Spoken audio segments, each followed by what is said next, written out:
Okay, yes, thank you, Chair Drysdale. Chair Drysdale, are you present? Present. Vice Chair Evers, I'm present. Commissioner Crayon, Present. Commissioner Cawthorn. For the last time, Commissioner Hamrick, Present. Commissioner Schwartz, Commissioner Scott. Commissioner Scott is not here, and Oh, well, say it again. Seconds. Commissioner Scott. Just say present. There you go. Carl's here. I am here. That's it. All right. Okay, so this evening meeting is primarily educational. And what we want to do is get a handle on and an understanding of what's happening, not only here in Lyons, but everywhere pretty much related to R1 zoning and single families in R1 zoning, single family homes in R1 zoning. It seems like there's a groundswell nationally questioning R1 single family zones for a variety of reasons. And I think it's useful for us to understand the extent to which lines may be affected by that or influenced by that.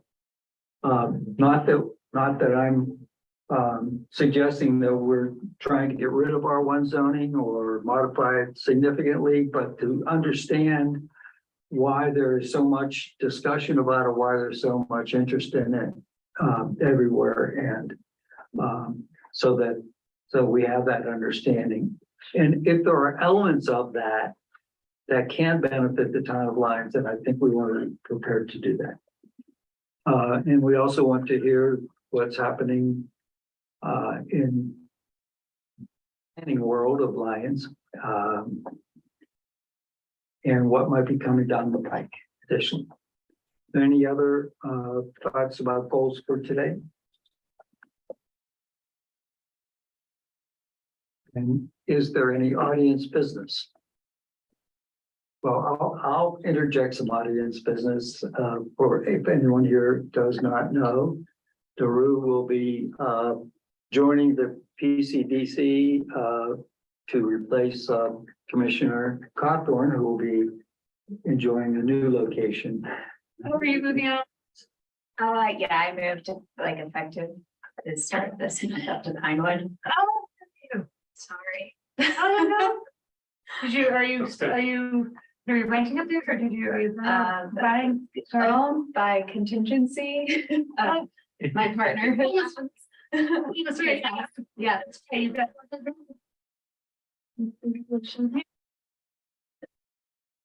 It wasn't in the works when I agreed to start. I feel like that's important to mention. It's great to have you. Yeah. It's funny what bringing pie to somebody will do. Intrigue. Yeah. Okay, so we'll move on to the workshop, and I think Planner Kimmett has prepared some very interesting information that I think provides a lot of background and perspective on R1 zones and single family dwellings in R1 zones. And I'm hopeful that during our discussion, we can interject thoughts that might come to mind that would affect our circumstances here. Planner? Take it away. Okay, yeah, thank you, Chair. So when I prepared we have a guest. Yeah. Hello, Erin Kaplan. When I prepared the information for tonight's workshop, it certainly wasn't one that I dreaded. It's an exciting topic within planning circles right now everywhere.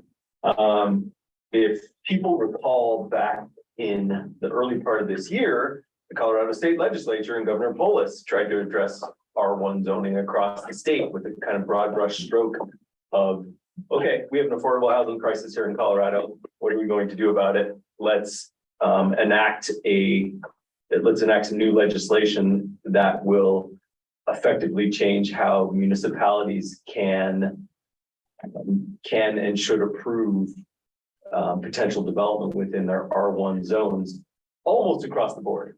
And it wasn't met with a lot of welcome ears by municipalities. The pushback on it was heavy, including from the town of Lyons. The Colorado Municipal League, which is the representative lobbying organization for most of the cities in the state of Colorado, pushed back against it too. And so there was some very watered down version of it that eventually became law, but nothing like what was originally proposed. For better or for worse, Colorado is like a lot of the West. It's a local land use state, and even under the best circumstances, and under under the guidance of people with good intentions, it's not usually well received when it's a state man, and that's what happened with this. That said, there's a lot from that time period and from that legislation that we can certainly use for our own edification and benefit here in Lyons. I don't think it was like I don't think it should be seen, just to be clear, as something that was a bad potential law. It's more just like cities across the state feel like we don't want the state telling us what to do. We want to have our own local flavor on how any land use is done. And we don't like the idea of a top-down legislative approach, even if that could be effective. So with that as kind of a preface, I don't know if everybody here tonight had a chance to read the documents that I provided. It was a lot. It was definitely a lot of reading.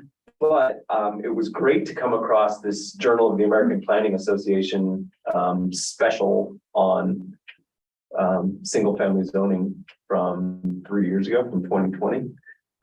There's a lot in there. So if you have not had a chance to read all of it, I encourage you to do so. It's mostly the two primary articles are talking about how R1 zoning, detached single family zoning is not the greatest thing. However, there were some rebuttals to it as well within the same journal. I also encourage everyone here to log on to or take a gander at the American Planning Association website. We can all become members, like commissioners. I'm a member as a professional planner of the American Planning Association, but any commissioner, we can pay for that as just part of being on the commission. There's money set aside for that. That former chair Hamrick actually set aside money for. So it's not something that we pushed, but maybe now after you've seen this, and if you take a look at the APA website and you find it of interest, I can make sure that money is expended so that commissioners can become members. They have special rates for planning commission. Okay. So if you take a look at the staff report, I'll share it on the screen just so it can be seen by.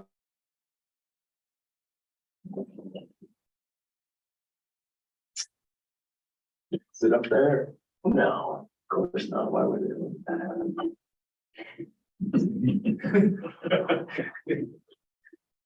There we go. There we go. Share screen. Okay. You make it a little bigger. Yeah. Let's see. There we go. Yeah. Okay. So I won't read through all of what I wrote here because hopefully everyone had a chance to read through what I wrote. I guess the crux of it is that R1 zoning dominates zoning in America. Like most land that is zoned to R1, and that includes Lyons. I think I gave a fact of how many parcels are zoned R1 in Lyons. 1,038 out of Yeah, 200 something. I gave the fact in here somewhere. Well, they're down the first paragraph under information, 1,038 of Oh, there it is. 1,930. It's the first one. Thank you, Commissioner Scott. So yeah, 1,038 of our 1,539 parcels of land, so roughly 2/3 of the parcels of land in Lyons are zoned R1. That's a lot of land. If you take a look at the map that I attached, which is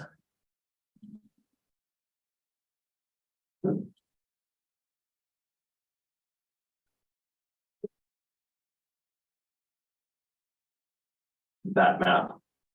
We'll zoom in on this. You know, you'll notice how it dominates. It's that yellow color. Anything that's yellow is R1. You know, most of the parcels are obviously smaller, so you might think, oh, well, there's a lot of parts of Lyons that are not zoned R1, but these are mostly large parcels, and some of which are parks or open space of some sorts. The majority of the residentially occupied land in Lyons is zoned R1. And that would also be the case in all of Metro Denver, which was another, let me bring that one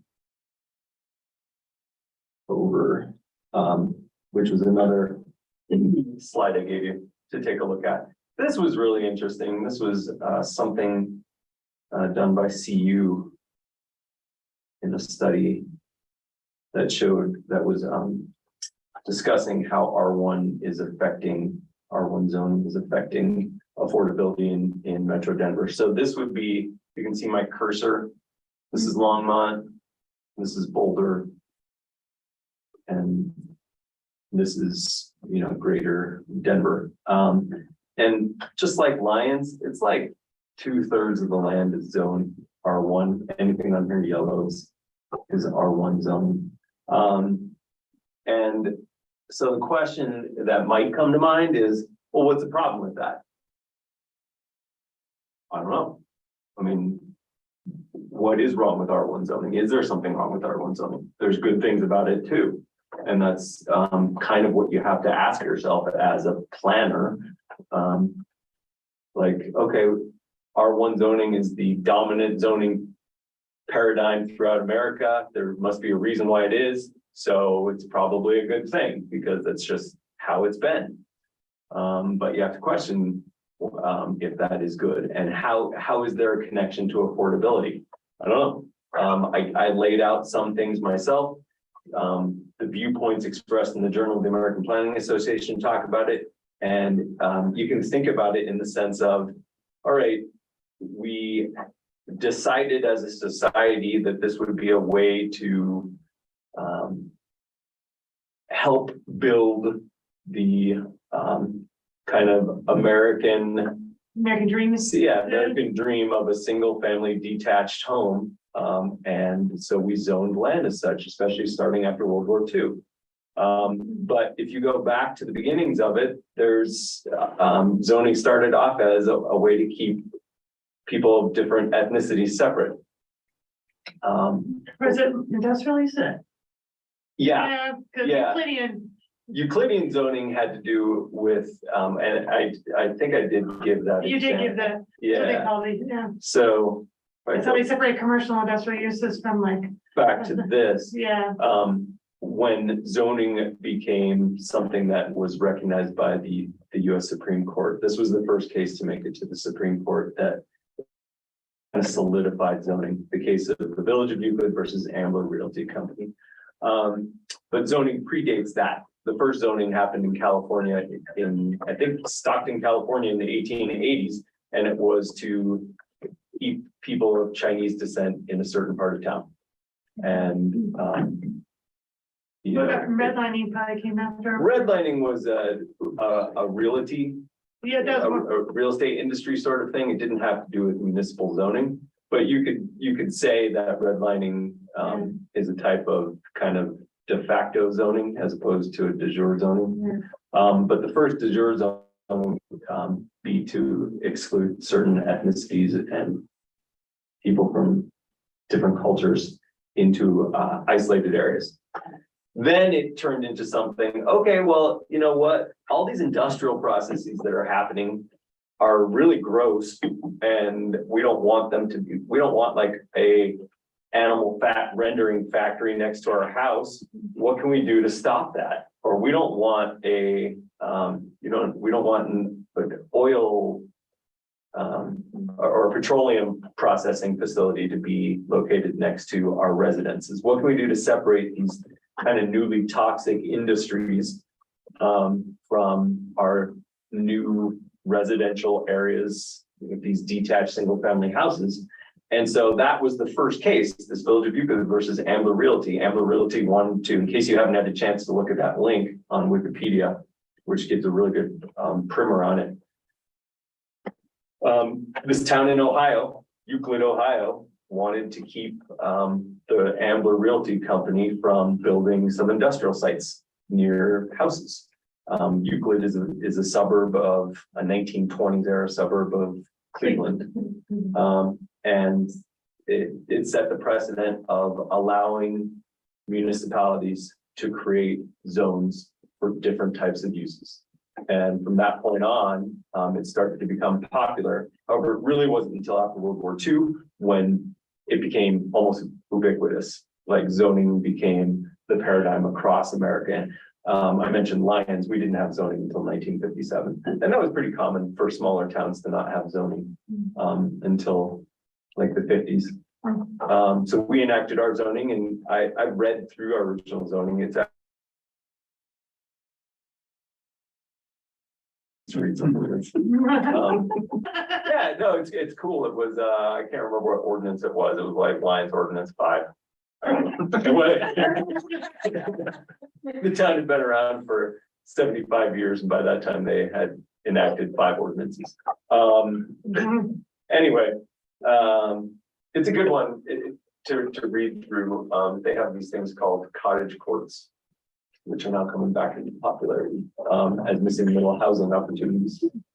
And that was actually in the zoning code in 1957. There was also interesting, I won't jump into that rabbit hole too far, but one really interesting fact when I read through that zoning code was the maximum allowable height for a building in Lyons in 1957 was 65 feet. And right now, our maximum height is 35 feet in commercial areas and 30 feet in residential. So three it was stories. ratcheted down. They at that time allowed 65 feet. So 6 stories. Yeah, you could build a 6-story apartment building, and it even talked about that in the zoning code. So yeah, What's a you said cottage quarter? cottage court. Yeah, it's like it's like houses that face each other in a courtyard. Yeah, and usually small houses, very small. It's a good example across the street. Yeah, across the street. Yeah, those are condos sort of, Yeah, but they're like that. They're facing a courtyard. By, yes, on Second, yep, that's another great example of that, of kind of a cottage court. The type that they were thinking in 1957 was more like 1-story structures facing each other, like very small 1-story structures. But anyway, that's another discussion. So I think this question here that I posed, or the series of questions, the question is, at what cost has this wall of residentialness come to America, trickling down to our town itself? Is it sustainable? Is it equitable? Can it be modified? And that's, something I've talked about since I've been here. Like, what do we need to change our zoning across the town? Is there a need? And maybe there isn't. I have my own ideas, which aren't necessarily the right ones. I just have ideas. And there's things about R1 that are good, and there's reasons why it existed. But in one way I look at it is it was a pendulum swing as a reaction to this rapidly industrializing and increasingly diverse America at that time in the 1920s. So the pendulum was pulled way out here. Let's create this R1 type thing, not being able to foresee the repercussions of that 100 years later. Because now we're about 100 years away from Village of Euclid versus Ambler Realty. And I don't know if that experiment of 100 years of R1 zone is panning out now. It's, you know, it's something like a great example of someone who advocated for it was Frank Lloyd Wright. He wanted everyone to live on 1 acre of land. The thought was you would have this open, airy, light place, but you have to drive everywhere. And there's big repercussions to that. So if driving everywhere and having, is that a sustainable way to continue to build? And I think Lions, when we built our land out using R1, it's just because that's just how it is. It's one of those things. You see it as, well, this is how it is, and you don't question, is that right? So going forward, especially now that Lions has limited land opportunities, is this something to explore? I have mentioned in the past that I felt it was, I felt personally, this is personal opinion, that the historic part of Lions, the historically platted part of Lions being zoned R1, which is a very suburban style zoning type, is unusual to that it has retained this R1 zoning designation. You know, most jurisdictions, their central historic neighborhoods are not R1, just strictly almost R1. And we still have that. Yeah, there's a handful of places that are R2 and even in R3, but most of it is still R1. And yeah, it does bear saying that I think when we reference R1, we're not just talking about something that says R1 in any zoning code. We're talking about all residential zones that are single family, limited to one single family structure per zone, right? yeah, that's right. Because like you may go to Boulder and they'll have like 4 or 5 residential zonings that are all considered R1, but they're not labeled R1. They're just one single family structure per zone. Yeah, that's very true. I think it's just surprising me how many of my colleagues that I work with at CU or in practice don't know that. They're like, we talk about R1 zoning, they're like, there's no R1, it's RE or R. Yeah, It's like, well, it's all falls in the bucket of R1. So just Yeah. for the sake of us sharing that knowledge. no, that's a good Well, point. the thing with Lions is always, I've read this before, Lions has always had an identity crisis because it's kind of like a suburb of Boulder or Longmont, so it has that. It's actually an exurb in the Denver metro area, and it's suburbs, your classic suburbs, you know, like say Louisville or Lafayette. I think they're predominantly R1. But the historic areas, though, you're right. I mean, downtown Louisville, because I lived in Louisville before we moved up here. And I mean, it has a lot of classic street grid, Old Town.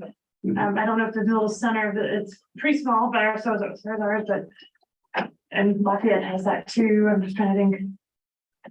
There's smaller towns, but I'm gonna guess there's so much of predominant. I don't know if there's on right there in the center of town. I But don't know for sure for Lafayette and Louisville, yeah, but they do have similar size historic downtowns. yeah, exactly.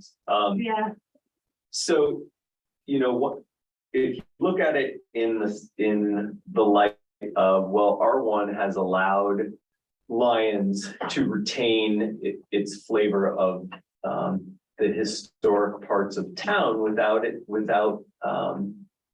potentially losing these parcels to becoming duplexes, triplexes, apartments, whatever. And that is a risk. Like, and that's one thing that was voiced by some jurisdictions during the spate of legislation of Senate Bill 23-223 earlier this year was, well, if we allow, as this legislation and as Governor Polis wanted to have, duplexes be located in any R1 district, then doesn't that become R2 automatically? I mean, what is R1 if you allow a duplex? Which is the fair point. And that could then speak to this thought of, or this fear of a developer would see, oh, well, you know, this one single house here, I can build two on it now. And so it really gives more comfort to developers who might want to build as much out as possible on a single lot. Especially in a town like Lyons, where we have no percentage of a parcel that needs to be retained as open space. So you could scrape a house and build one of our small, like say, 1,000 square foot houses built in 1906 and build two 3,500 square foot townhomes on a single lot, still stay within the buildable footprint as far as setbacks go, and sell them each for $1 million. And where does our affordability then go? Nowhere. You're just creating a different unaffordable type of Lyons. So I don't know. I don't know if the answer is in mandating that we have, or allowing for, I shouldn't say mandating, allow for duplexes in R1 zones and triplexes in R2 zones. I'm not sure if that's the right way to go. However, we have this housing study going on that I'm hoping will provide some key insight, and I'll get to that in a little bit. Yeah. I just have a Commissioner Schwartz. clarifying question. Yeah. It's gonna show my ignorance a little bit, but. All right, so R1 zoning is a policy that all these municipalities follow, but then in each municipal's code, that's where each city sets their own setbacks and lot size, and is that correct? That is correct. Yeah. But there are standards to kind of, or, Right. yeah, Yes. That's correct. yeah. Every city has their own flavor. When I say R1, like Vice Chair Evers had stated, there's different ways that different jurisdictions have that zoning, and some larger jurisdictions have a host of different equivalents of R1. They might have 3 different zone districts that still only allow detached single family houses, just under different circumstances. And it might not be called R1, like Longmont's, I think, is called RSF, residential single family, instead of R1. R1 is just more the Like a traditional, way that zone districts have been designated and labeled in the US. And that's how Lyons has it. What I have on the screen now is our own zoning code. So I'm just trying to understand, like, Yeah. if we do want to make changes at some point, are we making zoning changes? Or are we making changes to the municipal code, or is that the same thing? That's the same thing. Yeah, so this is an excerpt of the Lyons Municipal Code. And it's this section 16.3.150 of the Lyons Municipal Code. Section 16 has to do with zoning. And R1 is the low density residential district. Yeah, it's R1 of our zoning districts, R1, R2, R2A, R3. Those are all in the municipal code, which we Yeah, clearly haven't read. so that's all right. No, that's, I mean, Read it all. this is. Not even Dave. No one's read it all. Okay. read Thank about- you for your agreement. I've read like a quarter of it. You need to fall asleep on So- There's some parts of the code that I have no tangency with whatsoever, so I have no Yeah. need to read it, like. code Commissioner enforcement. Kramer has a question. Yeah. So is it, so kind of boiling this down, is it correct that if we looked at a zoning change from R1, the purpose would be to allow for more units that could be sold, like more home ownership? And if we looked at keeping R1, but maybe changing conditional uses as needed, the purpose is just to allow at least more rentals.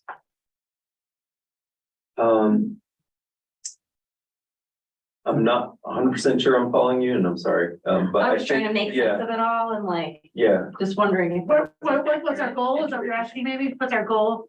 You know, if our goal, okay, I'll say it in this, if our goal was to increase home ownership Mhm. in Lyons, then we would change R1 zoning essentially. Because that could result in more units to sell. Right, If our goal was to not worry about the home ownership, but to focus on rentals available, then we would just keep the R1 and maybe do something with conditional uses as needed.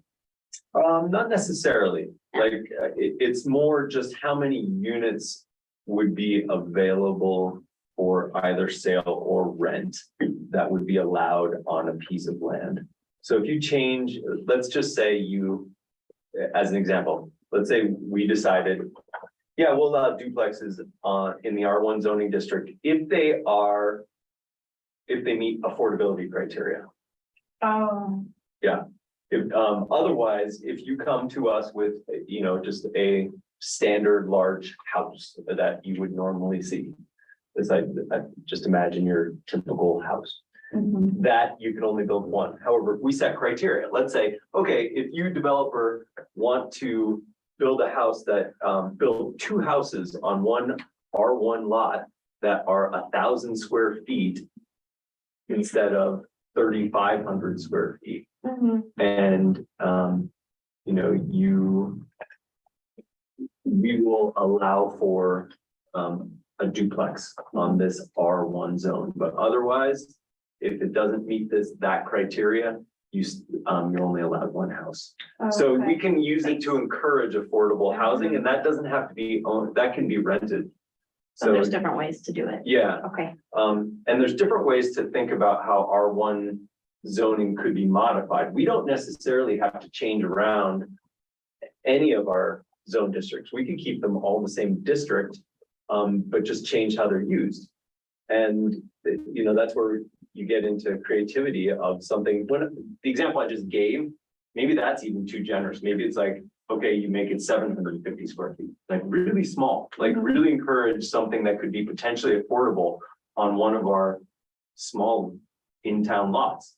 Another way to do it is, and this is one I've mentioned in the past. I think personally, this right here, let's look at the standards. That development standards in the R1 district shall be as follows: minimum lot area, 7,000 square feet. A 7,000 square foot minimum lot size is gigantic. Yeah. It's a lot of pesky water. Yeah, it is. And it's like, in a lot of places, it's half that. We could potentially, this is just a thought. And this is what's so great about a workshop, is that I can express opinions and they don't mean anything. So my one thought could be, well, what if we decided that the minimum lot size was 3,500 square feet? All of a sudden, the parcels, and we could caveat it with, if you have alley access. The parcels in the old part of town could potentially become two parcels, and you would have the the current principal structure facing the street, let's say Seward Street, would be 3,500 square feet. And that owner, if they wanted to, they could sell the other part of it that's on the alley. And that could become its own house, and it wouldn't have to be an ADU. The problem with ADUs, now ADUs are great in many ways, but they are a rental opportunity only. If we were to change our minimum lot size, instead you could have two ownership models on a single lot. And that's just an idea. It would become two lots. It would become Yeah. two parcels. Yep. You would sell that owner, if they wanted to, could sell half their lot, and it would become two parcels. Whereas otherwise, just increasing the density on one lot or one parcel, as you put it, would be condominiumizing, if you will, use that term, Yeah. the property itself. Yep. So you have two owners who are in some sort of partnership about that parcel. Yep. Which is fine. That's not abnormal. It is in single family then. Can I ask you a question? First, Commissioner Hammer. Actually, you had your name up, your hand up. Oh, okay. I guess, and this is maybe a similar question to yours, where I just don't fully understand the process of this. So if the R1 zoning is changed in our code, does that mean everything that we see in yellow on this map is changed, or do we grandfather some R1 zoning in and that it stays the same and they're not allowed Well, that opportunity? And Yeah. then how do we pick and choose, similar to like some of this annexation conversation, like how? And then I guess, what is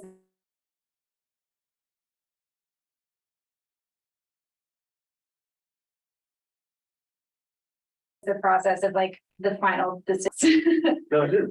Yeah, it's why we're going to miss you, Commissioner, because you ask good questions. So, Chair, address that.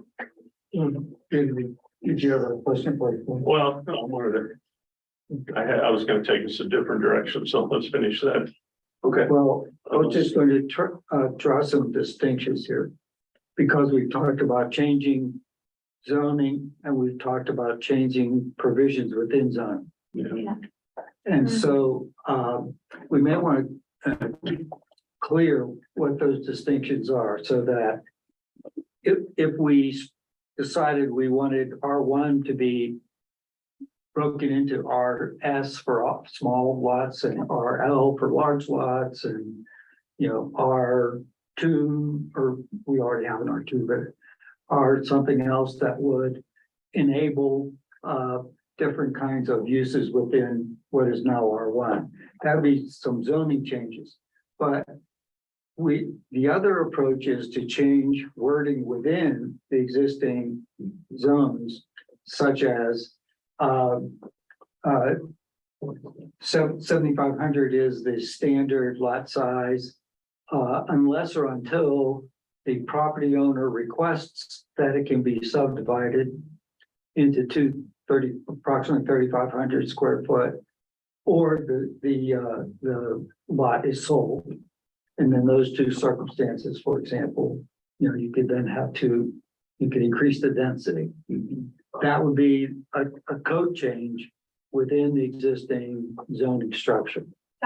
So I think, those are probably distinctions we just want to have. Those are in mind. very helpful. Yeah, I guess there's a couple of things I struggle with when we have this conversation. And so one of these, because I do agree, how do we increase density? That's a good thing. But then you get into the water share discussion. And so if the price of what water shares are, you're only, if you split the lot, great, but you're gonna be paying $100K for water share, water tap fees, all this other stuff. So you're at $1 million house. I mean, because you're not gonna spend $100K and build a $200K house. Well, So anyway, and I see Director Kaplan lurking out there, so he may want to comment on that. The other thing, and before we start talking about this, and I'm going, and now with the housing study going on, it just seems to me, as I fast forward this whole discussion, this really should be up to the voters, in my opinion. And then I sit there and scratch my head and go, well, is it the same discussion, for, do you break down the town in different units? Because, I mean, when you look at the public comment, there's pros and cons on each one. So anyway, so that's where I tend to fall out on that. Well, before we get to you, Commissioner Schwartz, we do have, and I'll speak for Director Kaplan on this. We do have for affordable housing, the Macintosh water. And so that does lower our potential water cost. But how many of those do we have? We don't have that. I mean, that's There's a finite number of them, I think. Yeah, just like in theory, there's a finite number of Colorado Big Thompson chairs too. Director Kaplan's actually on. Did you want to say something, Director Kaplan, to what Commissioner Hamrick said? Not specifically on the water shares. You guys can dig into that. Again, as you know, that's going to get detailed. Mine was just really to step up a level. Why are we talking about this? I thought it was because the board has asked to look for how we could have more density or more affordable housing. And so I thought then it's really right now, everyone's just throwing out all kinds of ideas of what are our options for affordable housing. There's this, and this. So putting those all out on the table, then working through all of the individual pros and cons of the various ones out there. it is a very large ask and task. I came on because as I'm handling code compliance, I also have code compliance issues now falling in this realm and trying to get a feel of where this is going and how fast before we upend people's lives. So that's where I was coming from. Yeah, thank you.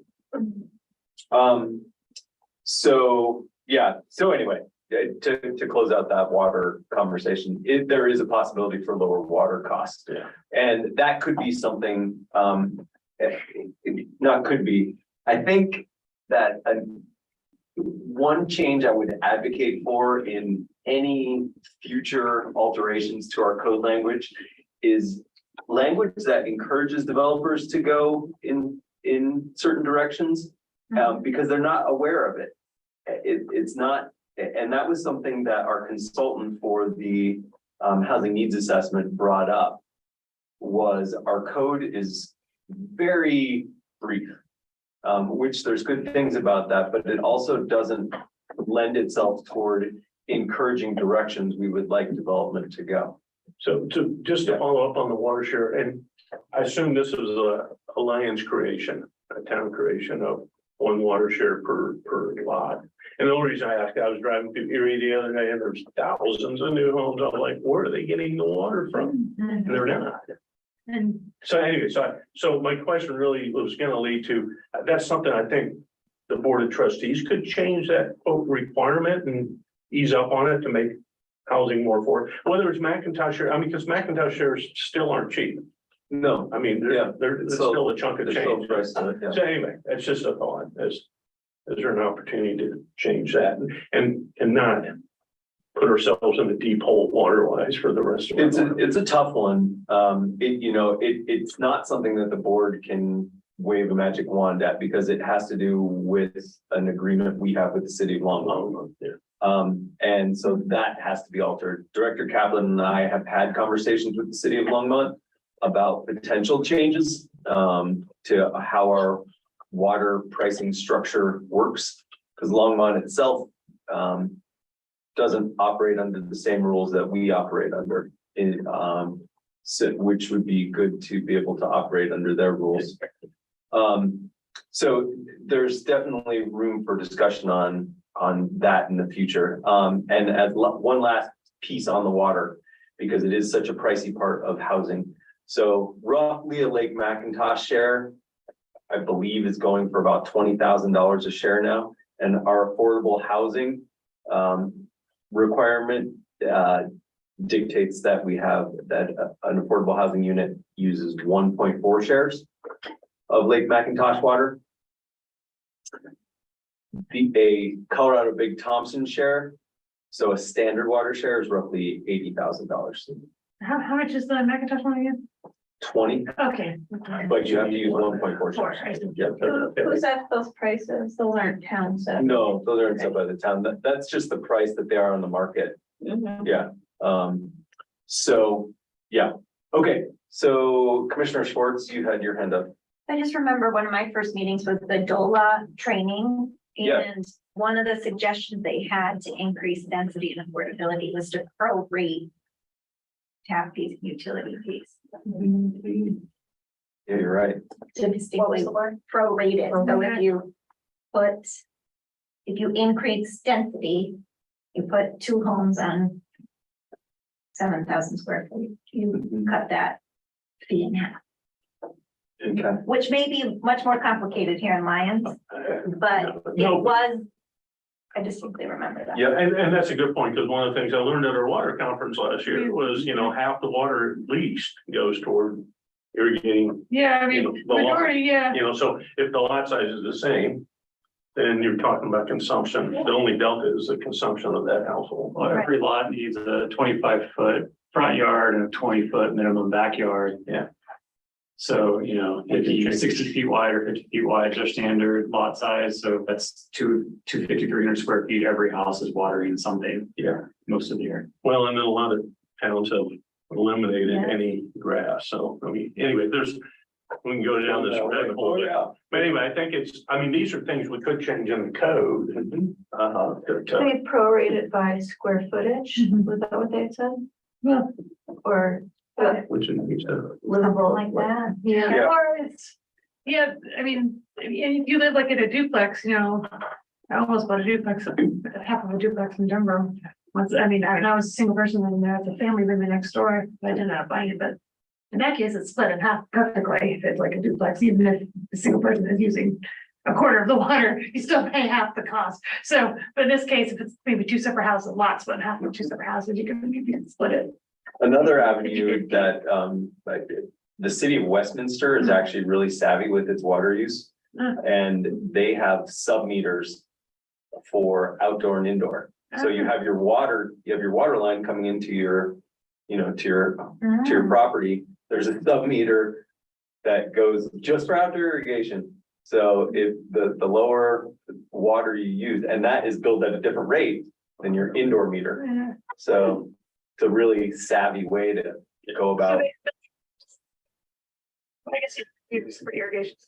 Yeah, so you could use a sub-metering system to help encourage lower water use and also more affordable housing too. It's a way to go about that. Commissioner Cram, did you have a question? Because your hand was, Answered now. it was answered. Okay. Yeah, there's ways that we can, as Chair Drexel mentioned, that we can tinker with our existing code language, or our existing codes, and just change the language inside of it.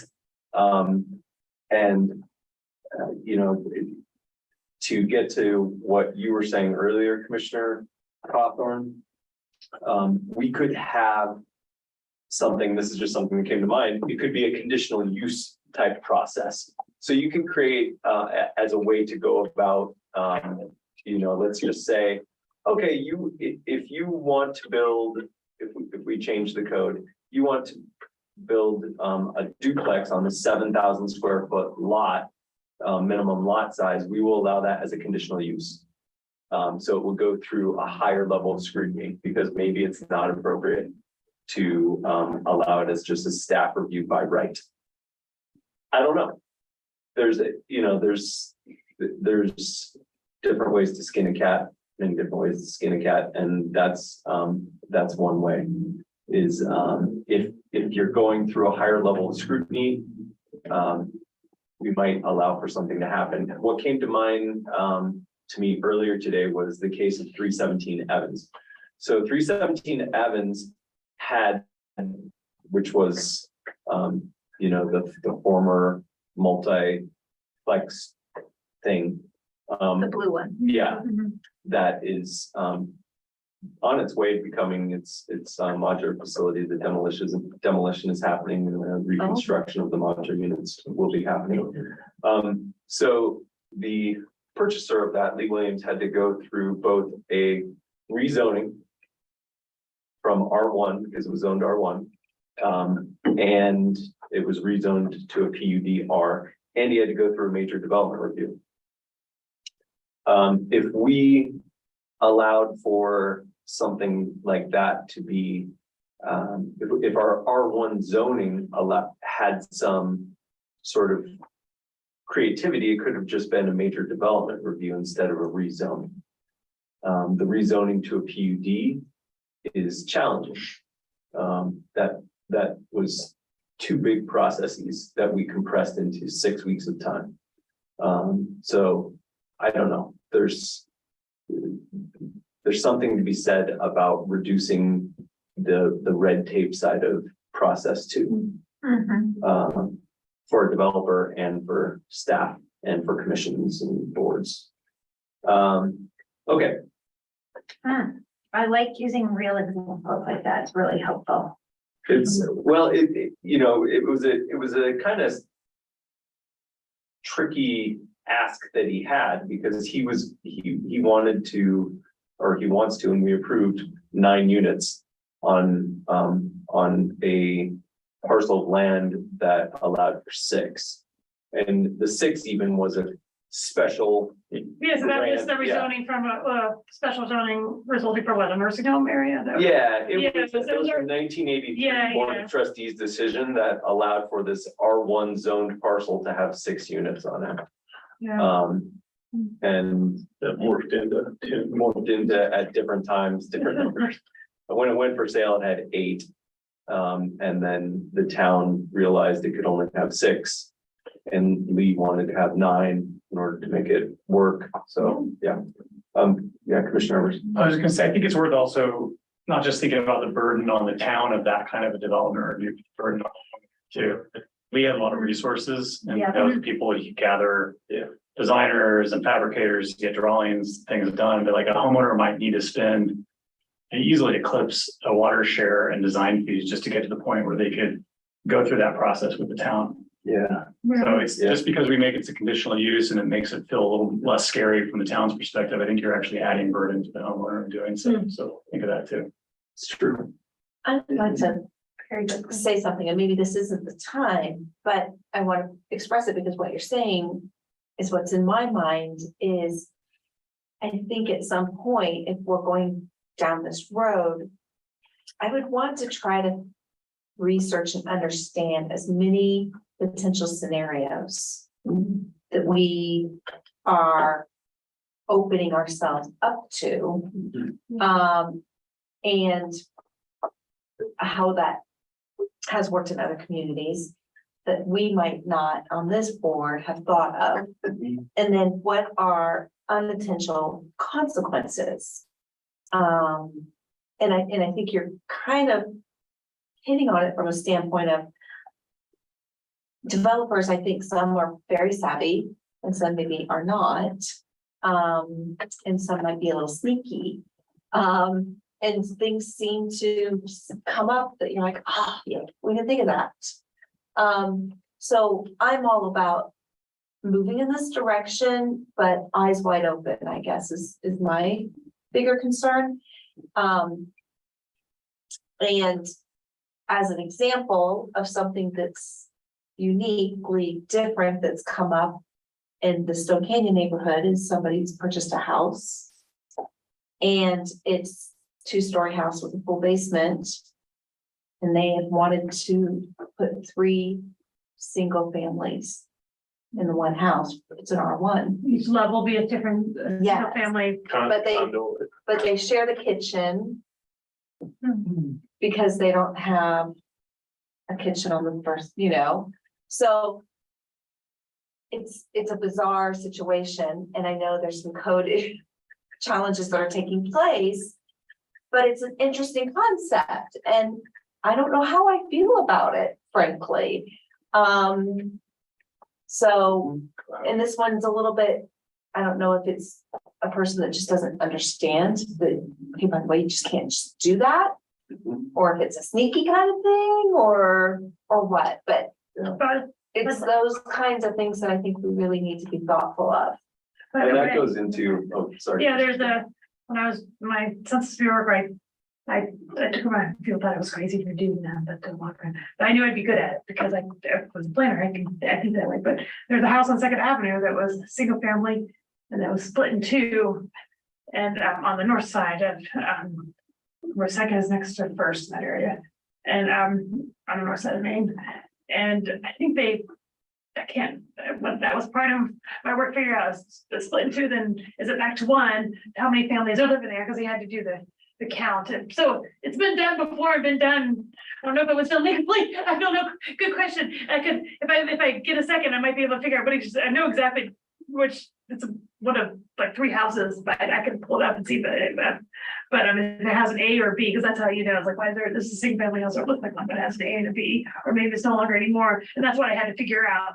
And, but yeah, it's been done lines before, and I'm not sure how or in what context, But but they're it's just one house, one mortgage, and they're all chipping in. Each is renting a floor. So that's So a it's use. That's not a 3 zone. single, it's 3 essence of families. And there's legal lease agreement, rental agreement. Yeah, The other way is just doubling up. People do that all the time, There'll be an especially right occupancy now. It's one thing to have a roommate, it's a whole nother thing to. I think that's Or- one thing people are talking about, and the governor and mayors and stuff, is to increase, the occupancy rate. Yes, and that's So if all. they're in violation of the occupancy rate, that's maybe all they're in violation of, unless they're. And that's what Boulder just did. Yeah. Yeah. Is there parking in addition to that though? Because then you're like in a neighborhood and there's 10 cars parked in a driveway. It's just like one thing to think about if you're having more occupants. Well, there are two thoughts about parking too, because if you require parking for every unit, you're adding to the use of vehicles for everything. Yeah, And that was part of the, of Paulus's, idea of this sort of, in a sense, it's, radial expansion along public, transportation. And smaller lots and no required parking. So that it kind of pushes people in the direction of becoming dependent on public transportation as opposed to sort of encouraging the development of more vehicularly oriented building suburbs, et cetera. But I wanted to go back to this notion of going down a road. And I think this session is to try to get a better understanding of the road. Kind of, to almost, before we even start going down a direction. And I love the idea of thinking through all of the alternative possibilities. What major projects and big companies call use cases. So you identify every use case that you can think of that might occur in relation to what you're planning to do. What would be every possible way it could be used? Because if we don't do that, there is a heightened likelihood of unintended consequences. And I think that concept actually also applies to the short-term rental discussion. So the town, thoughtfully put together a certain package of ideas, with the way they structured the ADUs versus the STRs. And the question we now have is that still the best way to go about it? And what are all the alternatives? And maybe we'll end up right back to where what was decided a decade ago. But to that point, if we understand all of the potential use cases, Mhm, there may be use cases that we would want to enable that are not enabled now. right. Also, we may want to prevent certain uses that are, prevalent now. And, especially with the ones that are sort of off book, grandfathered in or just doing it because they know they can get away with it. Another part of the complexity, and I mentioned it, is that some of the three big suburban style developments of Lyons, Stone Canyon, Eagle Canyon, and Lion Valley Park. The way that they're designed precludes them from a lot of the potential of affordable housing alterations that we could potentially envision, or their HOA stipulations do. And those are above and beyond what town requirements are. And that's another potential avenue that the state is exploring, is giving municipalities the ability to override homeowner HOAs. associations. Are those conversations though that we could have with the HOAs and say, hey, this is what the town is looking at, That's a good would you point. consider? Yeah, oh, certainly. I mean, those three neighborhoods all have HOAs, so that could happen. Yeah, I haven't thought about that. Thanks Yeah, for bringing and that up. that direction, there could be multiple layers in thinking through various use cases. For example, right now, ADUs are pretty much not permitted through the HOAs. But it may be more likely that HOAs will be receptive to internal ADUs, Attached, attached yeah. ADUs. And, you know, whether they convert a garage or do the basement or what have you, that may be more palatable. Given today's situation with mortgage circumstances that people face. Mhm. Yep, it's true. Yeah. Thank you. Yeah. We'll see you next meeting. Yeah. I think one of the ironies of these PUDs that have HOAs that are responsible for them is they tend to be more dense, and they're almost dense in the way that changing R1 zoning will be more dense would end up being in the end. Like if you go to some of our PUDs, you go in the backyard of these homes, they're not as big as the lots that we have downtown in Lyons, right? They may have the street front width of a normal lot we'd see in Lyons, but they're not 7,500 square feet. They're actually like maybe half of that in back. And like increasing our density in our zoning would actually kind of result what's already in those neighborhoods in the sense of their density. So it's like, we kind of think of them as like these untouchables, but they're actually sort of in some ironic way, our model, what we're trying to be. Certainly, I mean, not all of them, but that, unless I'm mistaken, but like. Now you're talking about the size of the parcels themselves. Yeah, so if you change R1 zoning to allow an additional dwelling unit, a detached dwelling unit, you're basically just bifurcating the lot to allow 2 residences on 1 big lot. But a lot of those PUDs, the agreements with the developers originally were to allow a greater amount of density that would have been allowed if it were a normal zoning. And that made it a profitable project. That's one of the agreements. So in a sense, those PUDs are kind of the density model that we're looking at when we're trying to enact a change to our R1 zoning. I just find it all kind of ironic. So my house is the model. In a way, well, I would counter that. Please do. I would counter that. I know exactly where you're coming from, why you say this, but our examples in Lyons Not the case. are not the case. Okay. I think that is a generality that is oftentimes seen, especially in a place like what you mentioned. I think it was you, Chair Dressed, or no, it was Commissioner Hamrick about Erie. There's a lot of incredibly dense, small lot, suburban style subdivisions that are being built in these areas. Well, even up the road, Dakota Ridge and Ann Ridge and Yeah. those are very, very dense developments. If you take a look here, I'll share my screen. Let's see. Go back, if I can do anything. I don't know if I can. Oh, come on now. Can I ask a PUD question? while you're Yeah. doing that? So. The Summit housing. Our current example of affordable housing, which was paid for with flood money for covering them, right? I mean, it feels like could double the amount of homes there. And Well- it didn't happen because it was already a PUD, is that correct? Well, That we couldn't change? no, so no, the Summit housing across it's across. You guys are on the planning commission then. Yeah, well, okay, because I went to some of the meetings. Did you go to any of the meetings? No. Okay, well, it was in part of the PUD, of the Lions Valley Park PUD to allow affordable housing. There was no plating of it. It was a text in the text. But yeah, there was talk, residents of the, like, attended some of the, I didn't attend all the meetings, but I attended some of them. People said they didn't want it in their backyard.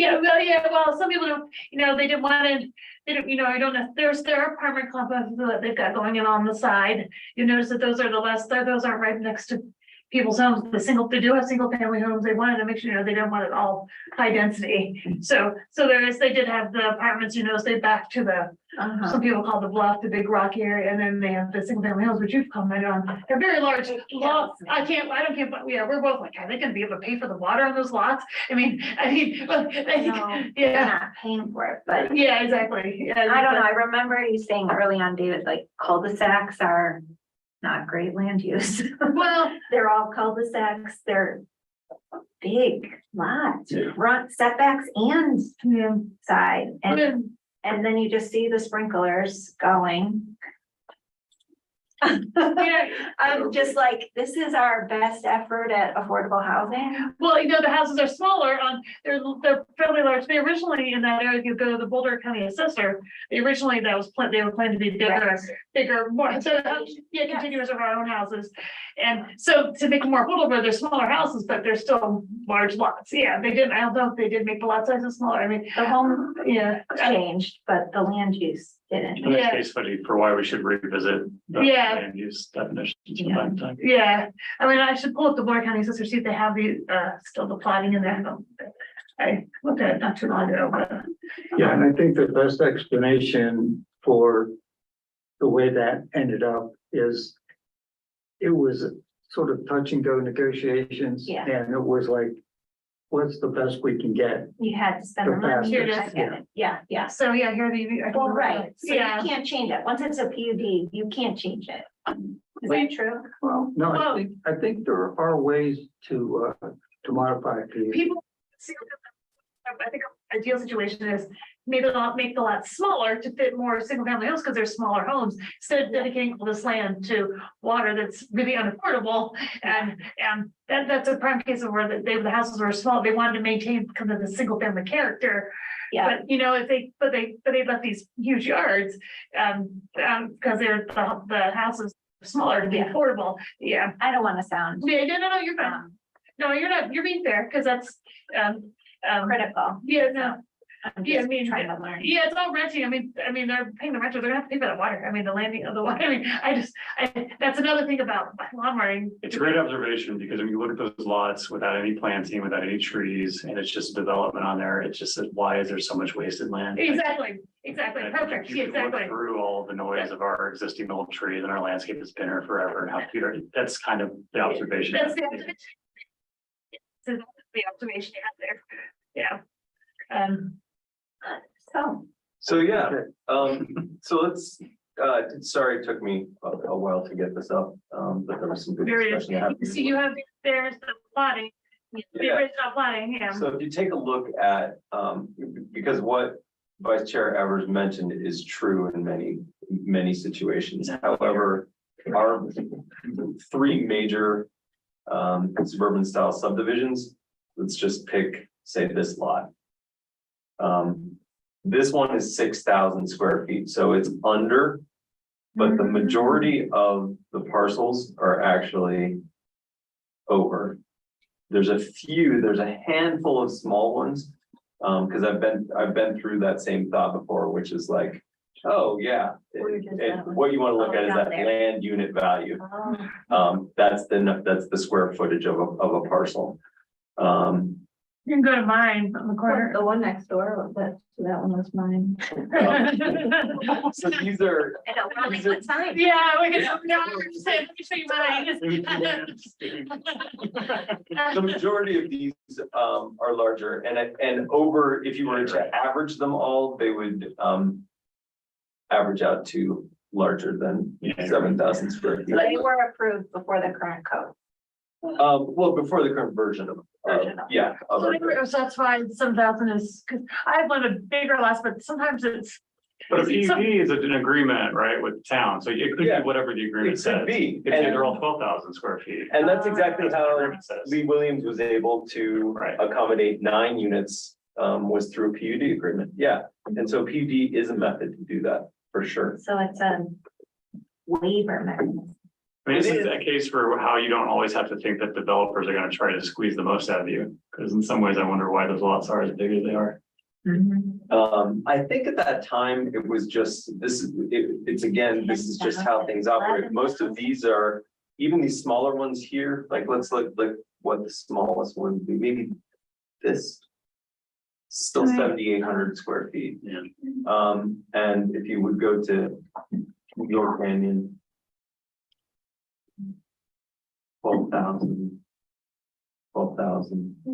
So there's, Huge. That's yeah, they're a lot larger than I think what people think, but there's also, you know, this is also water under the bridge sort of thing, like we have what we have. Right.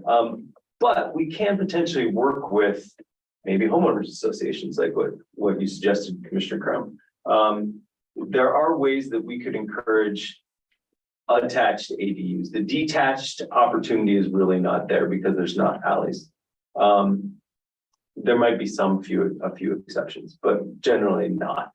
However, we still require a conditional use process for detached ADUs in the town. And I think we've talked about Proposition 123 a few times in the past. So Proposition 123 was something that the citizens of Colorado passed in 2022 that was essentially a statewide affordable housing mechanism.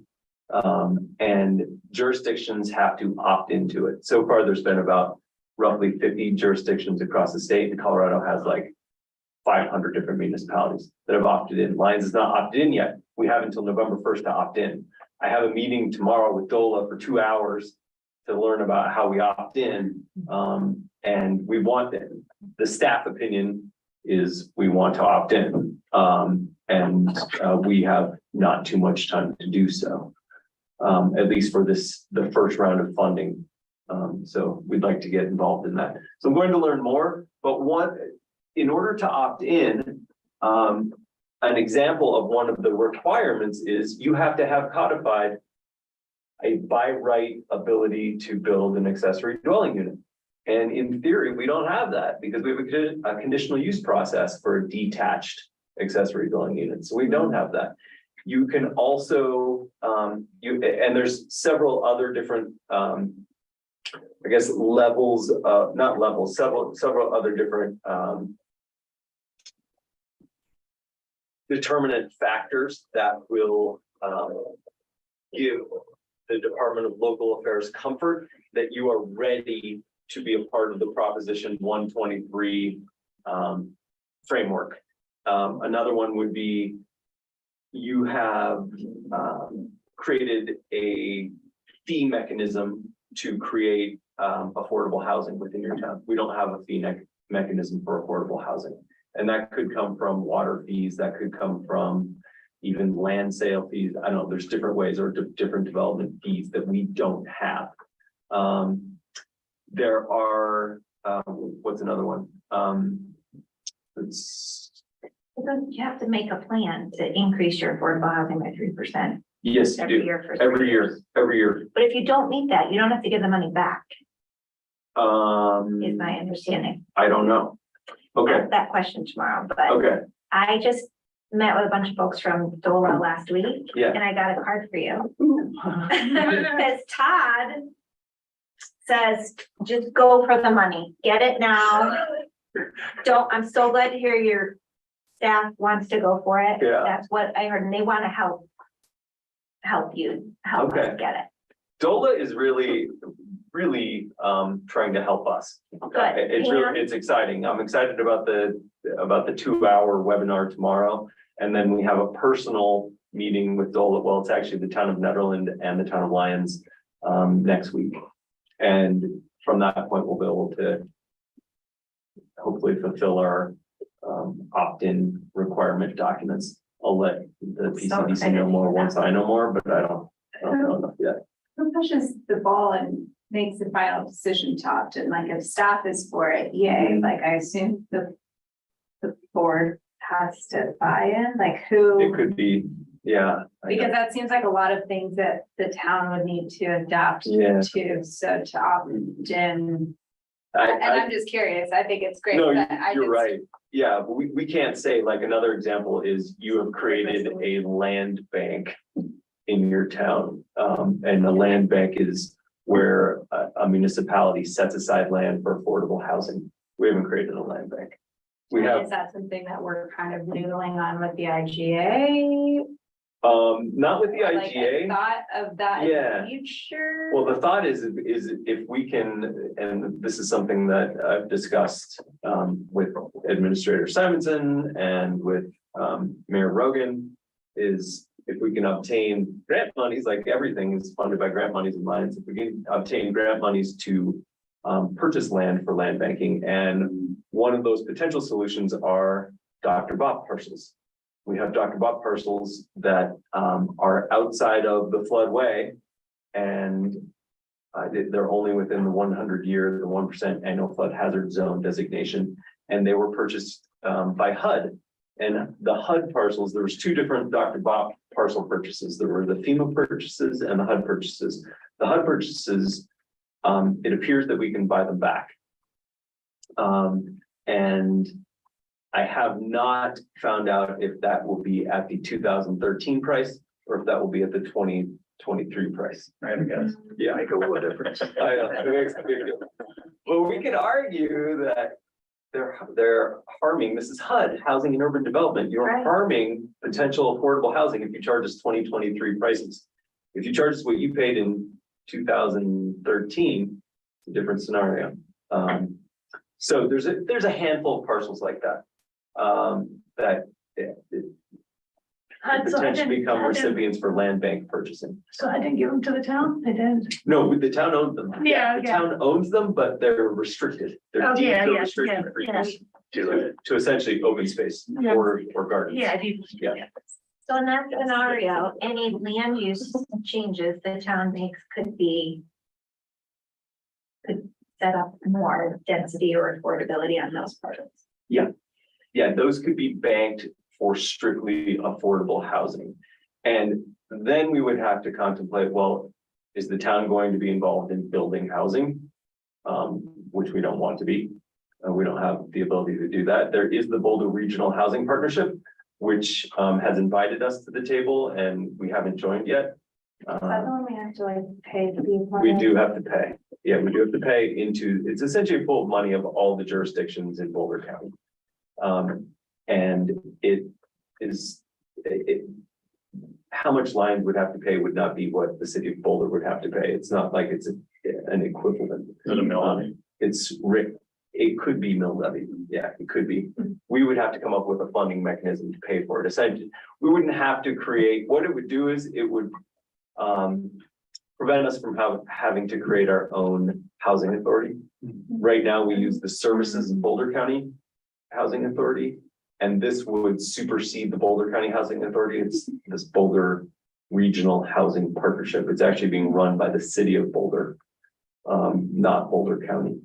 Maybe you could use Prop 123 money for it. Possibly so. I bet you should have. Possibly so. Yeah. Yeah. No, it's good. It's good. Like there are so. Yeah. Well, Yeah. you have 11. Yeah, and also tomorrow, morning, Mayor Rogan has asked if I can attend a Boulder.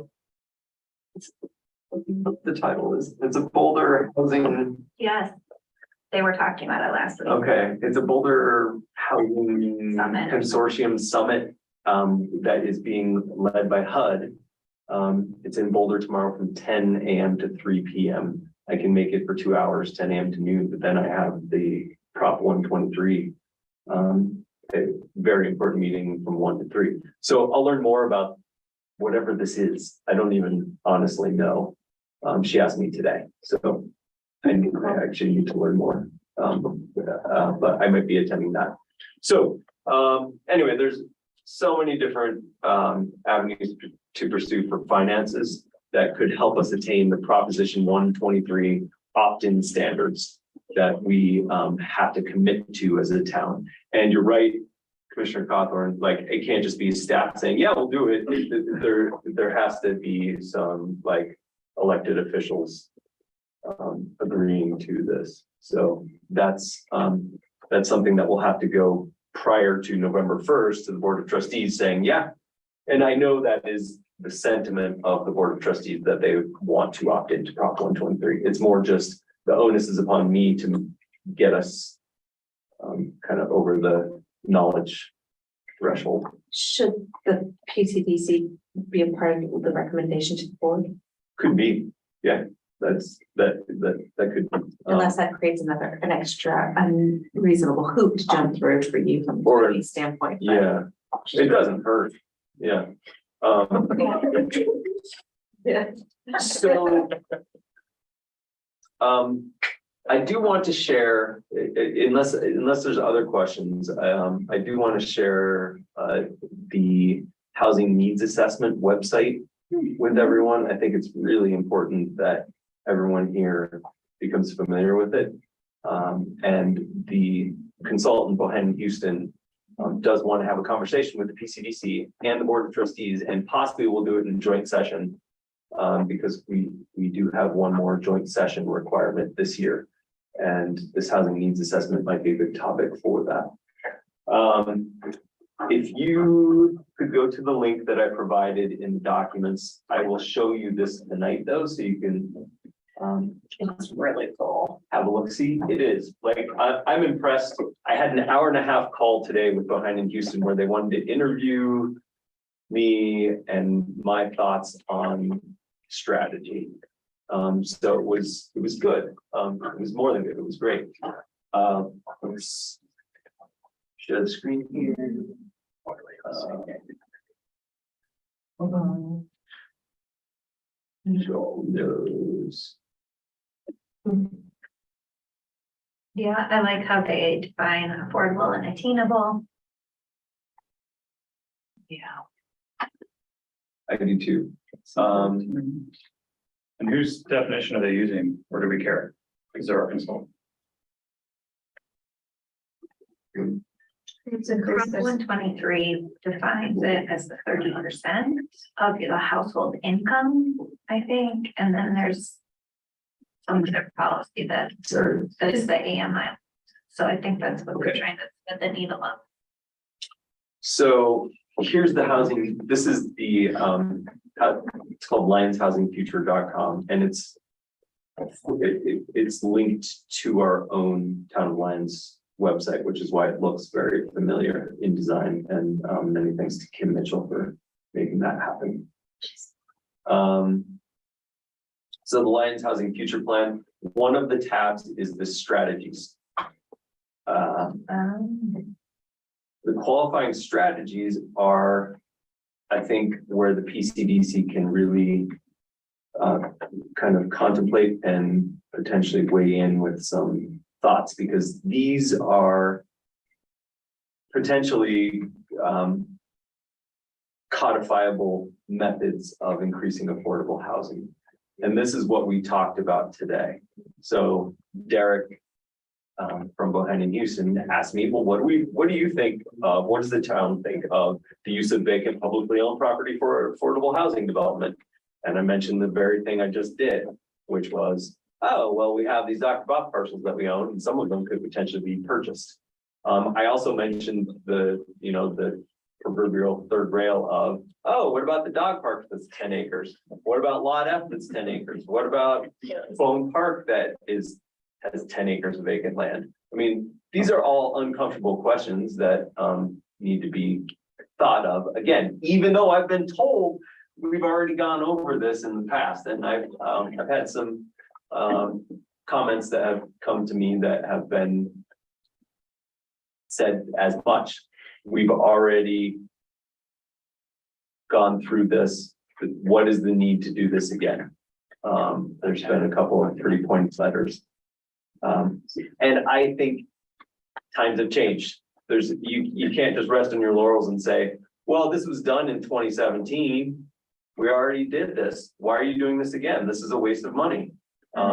In my opinion, it's not, because in 2017, although there were affordable housing issues as voiced in the 2012 comp plan, they weren't as dire as they are now.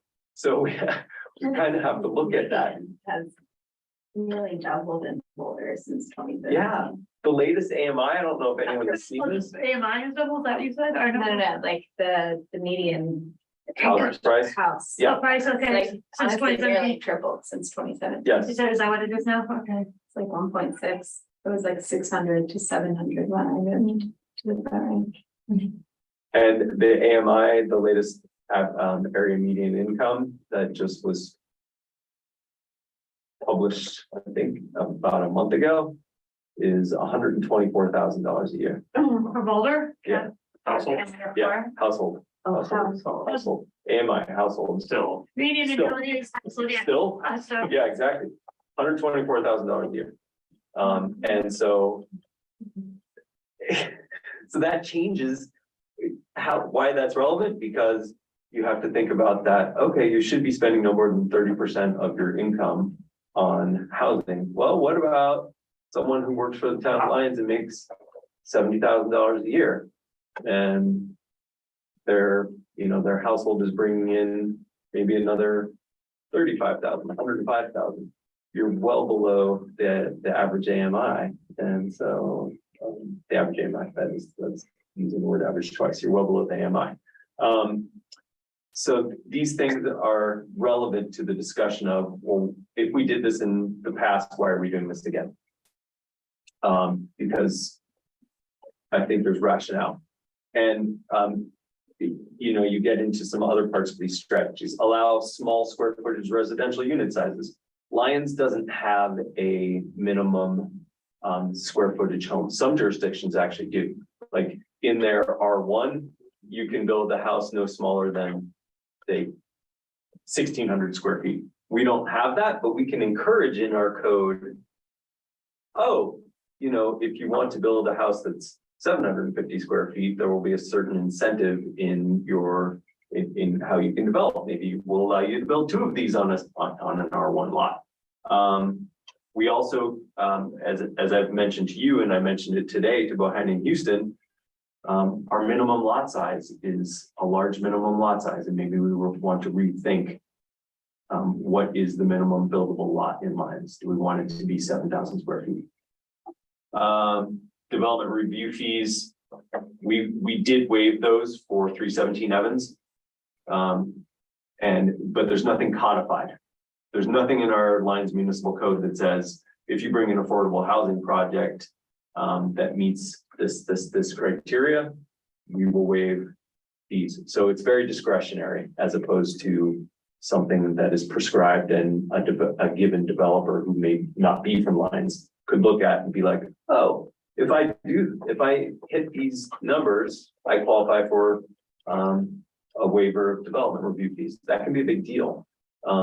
Impact fees, those are things like Commissioner Hammond brought up, like water. I mean, water is an impact fee, essentially. Our water share costs. Expedited process, we don't have a codified expedited process. Density bonus programs. This is used a lot of times in larger jurisdictions to allow for higher density than what's typically allowed. Dedicated funding source to subsidize affordable housing. We don't have that. Middle multifamily use by right. What this whole discussion has been about tonight. Like, you know, do we allow a duplex or a triplex in a single family residential zoning district? I don't know. ADU by right in single family zoning districts. Promote sub-metering utility charges for affordable housing. Allow planned unit developments with integrated affordable housing units. Inclusionary zoning. So yeah, take a look at these from this website. Also, there's a really great map. Back to the home. Where you can interactively engage with where you feel housing can be, where affordable housing could potentially be within Lyons, and you can leave comments. So anyway, I encourage you to take a look at this lyonshousingfuture.com. It's really interesting reading the different comments. I keep going back several times. Yeah, yeah. Yeah. Yeah, people are actually using it, which is great. That's really good. There's like 85 responses or contributions so far. Where are you seeing those? On the code and to the notation. Yeah, Well, and people vote on the comments then too. Yeah, you can like thumbs up or down. Yeah. Really interesting. and this will guide how the eventual housing mix assessment. You can, but close the vote. Like the rest. Not because they sound so engaged as a person, so it's not to say that. It's all right. Yeah, the tabs, you can easily miss the tabs at the top. Because they're small. Website. Yeah. Yeah, it's so it's so seamless that it's like, and it's just. One of the That's base pretty cool. maps is like, yeah, which is pretty fascinating. When are we gonna get the final report? Well, we'll have an interim report, in the coming couple of weeks. Very, very preliminary, like Yeah. super, not even rough draft, it would be sub rough draft.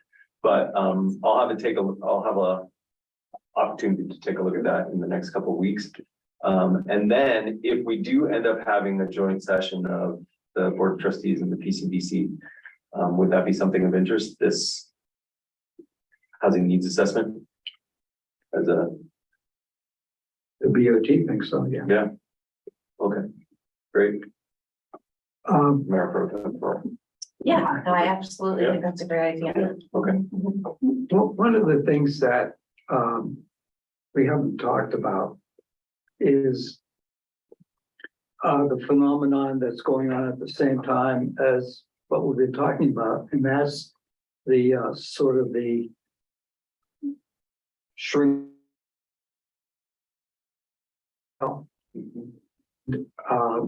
One of the possibilities within Lions is to convert what otherwise would have been retail occupancy into housing. And I'm thinking right away, without having any kind of penciling of costs or anything like that, but the burned out corner. I mean, what would you put back there? What retail is highly likely to do really well in Lions? I know the Economic Vitality Commission is actually struggling with that, trying to think of ways that existing businesses that go out of business, what's going to replace them. And it is a little bit of a struggle to come up with highly viable scenarios. However, a 3-story apartment building on that corner, I bet would be filled up pretty quickly. You know, it's interesting, if you drive North Boulder where the, what was that, the military, it's now. Yeah. Where the Armory. The Armory, thank you. And it's storefront and then housing on top. And it's been, It's very affordable housing too. but no storefronts are going in. Oh, no, Where's no. I haven't Yeah. seen, Yeah, they're all vacant. and I do know somebody who tried to go in there and it was outrageously That's a expensive good area where they've for the been. business, and she bailed. She's like, Yeah, I just had a big meeting with like a ton of brokers a couple weeks ago on that, like for that space, Gamble. Rocky County Yeah. Gamble is like Yeah. involved in that, yeah. And they can't get that property off of there because it's so expensive. It's Dean Cowan. Yeah, Yeah. Dean's on turn. Well, and the things stack because first of all, the property is expensive. Yeah, Secondly, the Gallagher.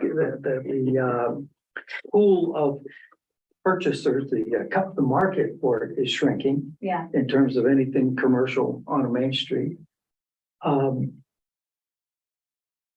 And the property tax for commercial property is way bigger than residential. Yeah, but most landlords are working to absorb that property tax and just cover it if it just gets someone in the door because they're going under otherwise. Yeah, So, but somebody yeah. somewhere is still hit with. right, that someone is huge- still paying for it Yeah. for sure, but And Gallagher's supposed to fix that, the amendment, but it's not happening very quick. Well, but here's the thing about, I supported abolishing Gallagher, but now it belongs to the legislature. And when is the legislature gonna say, okay, let's reduce the commercial property tax? But where are we gonna make it up? Are we gonna make it up on the residential property tax? That'd be a revolution. Are we gonna put, raise income tax? It's just, property Yeah. tax. it's like very, very difficult for that to actually. one like come to funding fruition. and the whole TI situation is also a nightmare. I mean, it's like impossible to navigate it. Anyway, to your point, I completely agree, like housing would be awesome. Commissioner. Bernie, to what you were saying about the apartments, I'm sure they would rent in a flash. But what comes to my mind is that a whole reason that we want to have more housing density in Lyons is to increase our population so that we can have a year-round economy, right? And would we really want to let go of our retail, like our prime retail space.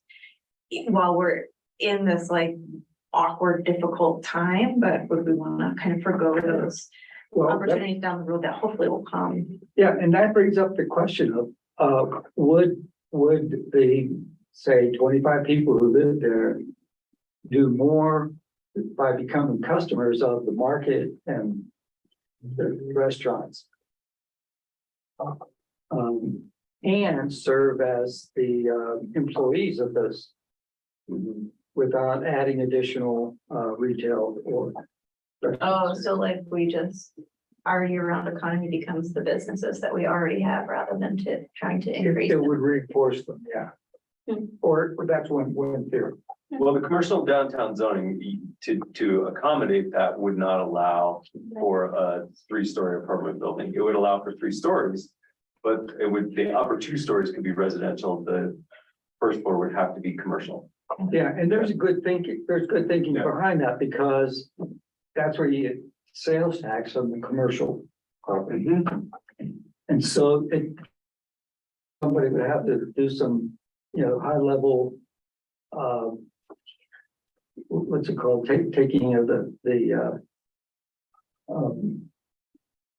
high level, equations that, And to try to figure out. analysis. Yeah, to try to figure out, would that be net beneficial to the town, or would it be a loss of sales tax? And while we're on that topic, Yeah. I mean, this is something we should tee up for a later discussion, and it may be more of a board trustee, but how do we incent the right businesses going into those retail? Because could be filled up with more real estate offices or Right. somebody else that's not paying taxes. So how do we do that to say, cut back on the service type industries and get more selling real Yeah. stuff? You know, Nope, that's. I think that's something we should entertain at some. That has been mentioned. That is, it's not an idle topic on town staff's mind. And Mhm. residents, especially residents renting in, who would likely be renters there, are probably more likely to be spending a good portion of their income in town. Whereas the residents in the like Lions Valley Park and Eagle Canyon and so forth, they're more likely to have a job in Longmont or Boulder. So they drive out of town. They probably work near a large grocery store with lower prices. So where do you think they're buying the bulk of their retail stuff? Yeah, oh, we have giant leaks in our economy, yeah. These are all great points. We probably should wrap it up. Yeah, do you have any kind of conclusion or thoughts in terms of sequential steps for us to take this from where it is now, learning and Yeah. getting a deeper understanding of what's going on, what the possible ramifications are to, maybe 2 or 3 steps to a resolution to the board of trustees Yeah. that says, let's consider these options. Yeah, so. When I think it was Vice Chair Evers who suggested that we talk about this, That's a good suggestion. and it was a great suggestion. And it, my thought behind it is education tonight. We will learn more from the Lions Housing Futures Plan. Once that plan is,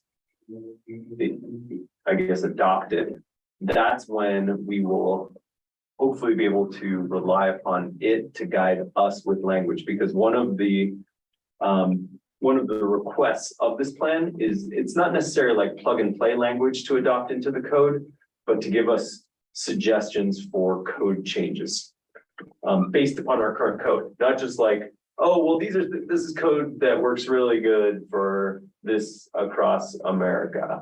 It would be specific Lions code changes. They have these guys, the 2 people from Bohannon, Houston, who are essentially the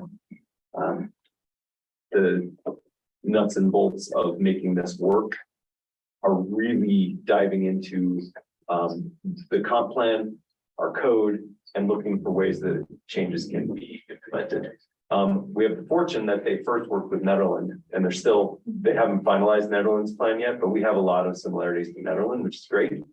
For Bohan and Houston to give us ideas and learn from them.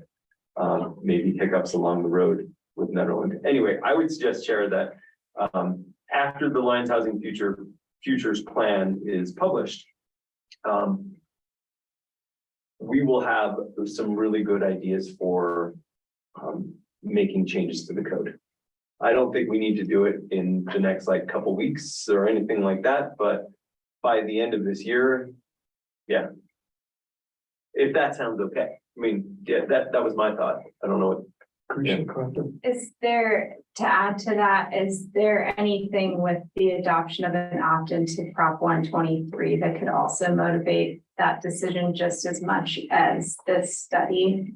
Because it seems like some things there kind of force our hand to quickly reassess Mhm. and adapt, Yeah. which could include some changes. So I'm just wondering if that's something that gets lumped into that. It could be that the Prop 123 changes would be necessary prior to the Lions Housing Futures Plan being adopted. So in effect, they become criteria, sort of, Yeah, qualification for the 123. yeah, and that's a good point. That might be necessary. Some changes might be necessary, and I don't know yet what those changes might be. In the next couple of days, I might know more, which is kind of exciting. Okay, so do you want to move on to give us a sense for what's happening in town? Yeah. Thanks for the opportunity tonight to talk about this. This was good.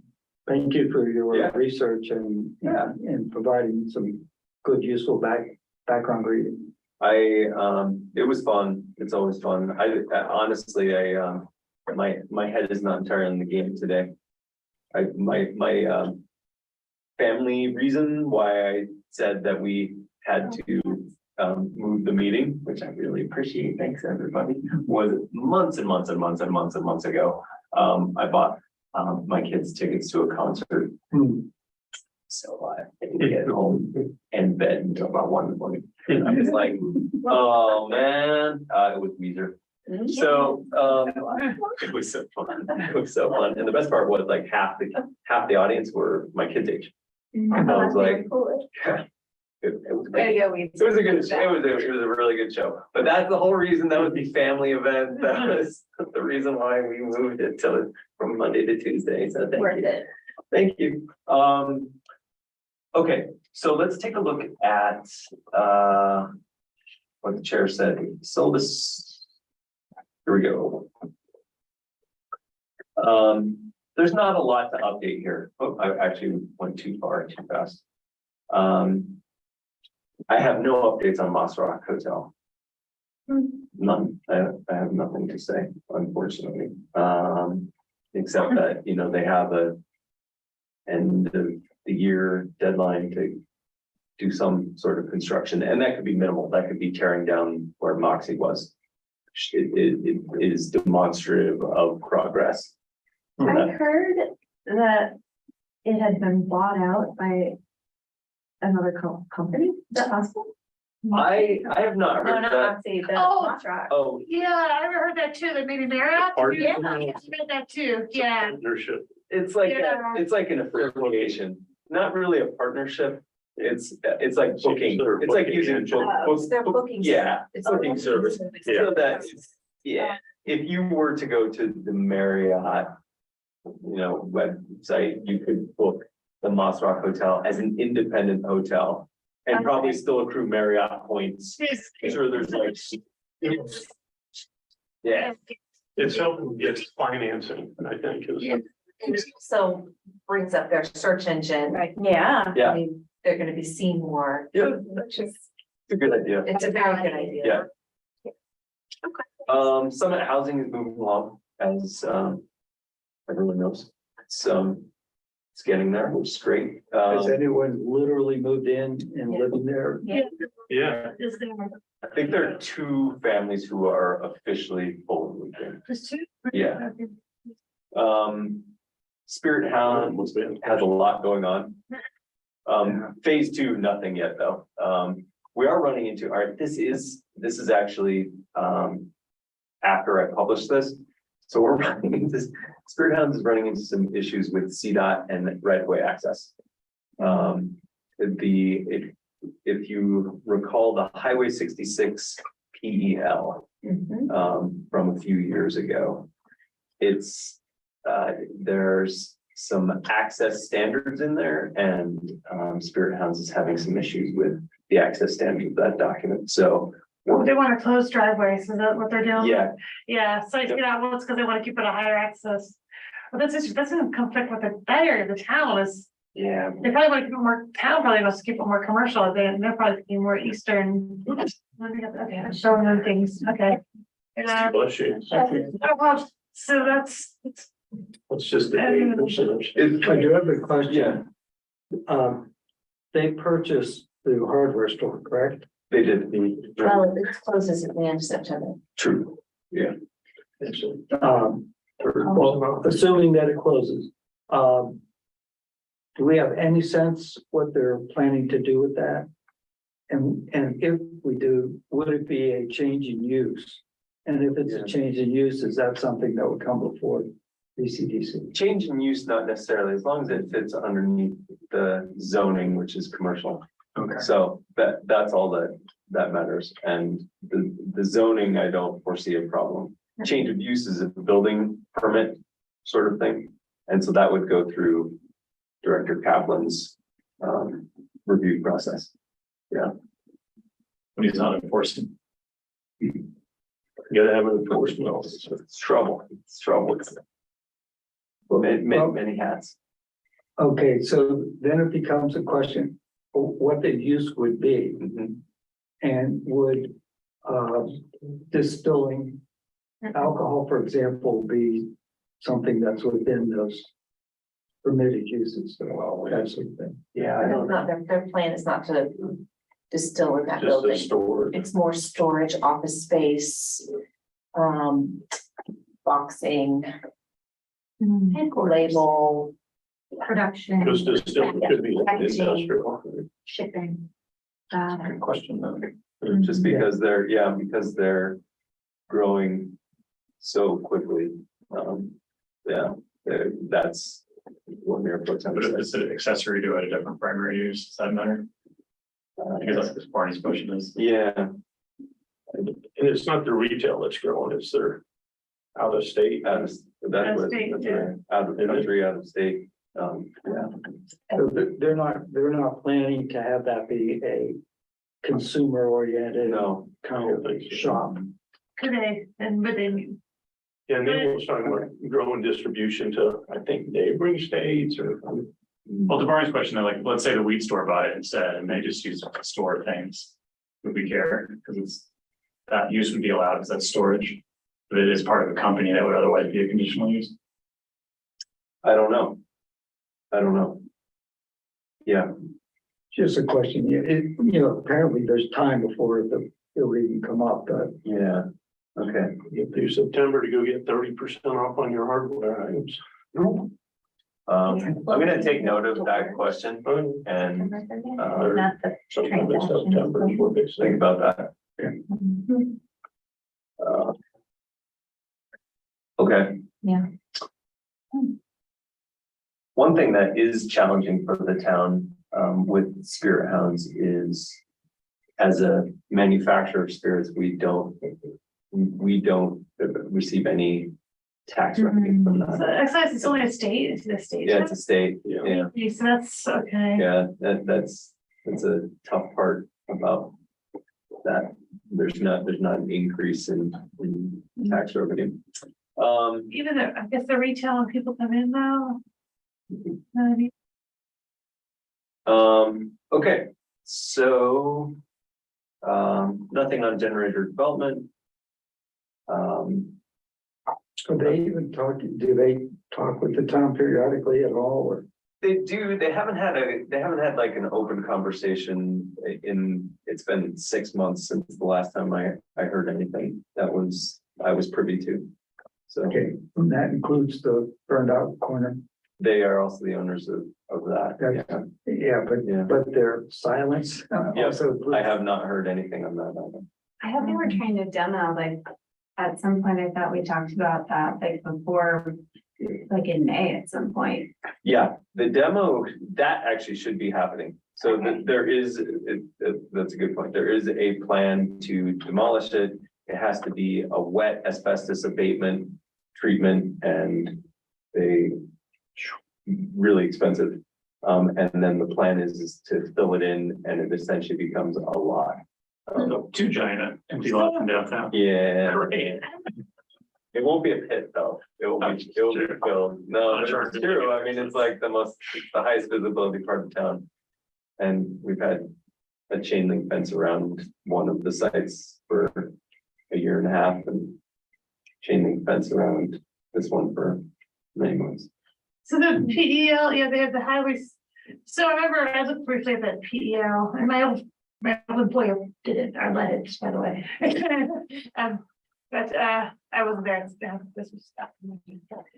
But yeah, I mean, CDOT is, you know, 66 is it's a 60 mile per hour highway. But you know, that's the entrance into the town of Lyons. And, you know, it was a general development, and you go past the distillery. I mean, it's 50 miles per hour around the distillery, I guess. And CDOT deals with this all the time, that, you know, they, goes from Red State Highway, it goes from higher speeds, lower speeds into the middle of cities, I guess.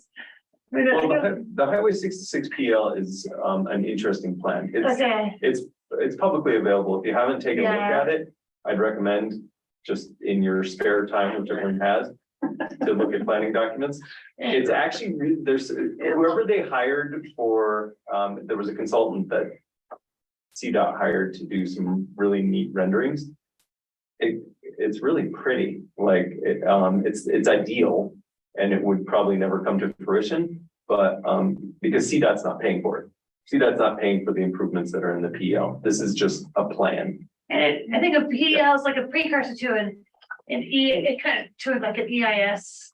It kind of helps break it down into like, I mean, 66 is a very long road. It's not to the obvious areas for study. I think to act on it, to act on different stuff, you probably want, it helps you, just, I would say it helps you bring it down to.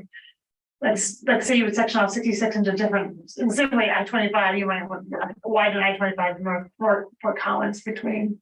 Well, it's a series of corridors. bite-sized chunks. Yeah, exactly. It's That's a what it does. bite-sized chunk of part of Highway 66. Yeah, exactly, and that helps you manageable from the identify issues before you do a full dig into the environmental assessment or whatever and wanted. There would Okay, be, so yeah, we have about Yeah, 5 minutes yes. before yeah, our hopeful. yeah, sorry, finish, sorry. Let's finish Okay. up. So there is, nothing on these. Unfortunately, I don't have anything to report on Gateway Mobile Home Park, 224 Seward Street. No news there. I did, Thistle actually reached out to me, the CEO of Thistle reached out to me 2 days ago, and I haven't gotten back to him. Is that something that we might consider as a sort of a sub workshop to spend 15 minutes coming up to, level setting our knowledge about what the options could possibly be, what the possible next steps could be, and, what we might do about it? Yeah, That's a fairly significant potential change in the yeah, I like town that. environment. Yeah, I like that idea. And it's a very, it would be drilled in a workshop on one single piece of land, which might be good, as opposed to broad brush of Yeah. R1. Yeah. Okay, yeah. It's a good idea, Chair. Okay, projects, Broadway project, it should start any day. And we've said that for a while. It was supposed to commence in August, but it's not there yet. Yeah, 2 days, no. Yep, no news on the Safe Rain Corridor Trail, the IHOP news, which is the housing needs assessment. You already know enough about that. Had a great meeting. please go to lionshousingfuture.com. Intergovernmental agreement on land use with Boulder County. This is moving as slow as it could possibly move, and we have a deadline of October, which was already an extension upon the deadline of November of 2022. And I don't think we're gonna hit it. And so there might be a further extension to this, and this would be a Boulder County led extension, not in Town of Yeah. Lyons asking. We've been, I'd like to have a the meeting. conversation has been coming one-sided from Lyons, and we're waiting for Boulder County to engage. So maybe more on that later. Brownfield Advisory Committee, I don't have any updates on that. Sidewalk assessment RFP, this is really exciting. So we had. Sure, Dave. It is, it's great. Because sidewalks, I mean, sidewalks are how you make a community, Community. a community, yeah. So we have some really bad sidewalks in town. We have, large gaps. And we have, of course, highways that bisect the town that, make it really challenging. So we received money from CDOT to pay for a consultant for this grant, and our consultant consort is moving forward with it. I'm kind of co-managing this with town engineer Justin Doles. And as part of that, I've reached out to, I actually paid site visits to Lyons Elementary School and met with Principal Moore, and to Lyons Senior Middle School, Senior High School, Middle School, and met with Principal Frank to talk about safety and possible improvements. So it's exciting. I think there's a lot to be said about this, and also emphasizing the historic nature of some of our sandstone sidewalks that we have, as some of them are in terrible shape, some of them are in great shape. And some of them are hidden and you don't even know they exist. So we have a lot to make Lyons a more pedestrian modal friendly environment, and this assessment will help us access grants to do that. This is just the planning stuff. Helps you identify the needs so that you can bring where to put your money. Apply for grants. Okay. Yep. It's just the word exciting, that was. Oh, I'm so excited. That's because I love sidewalk. Okay. No, actually, City of Denver, they, in places where, when I am like.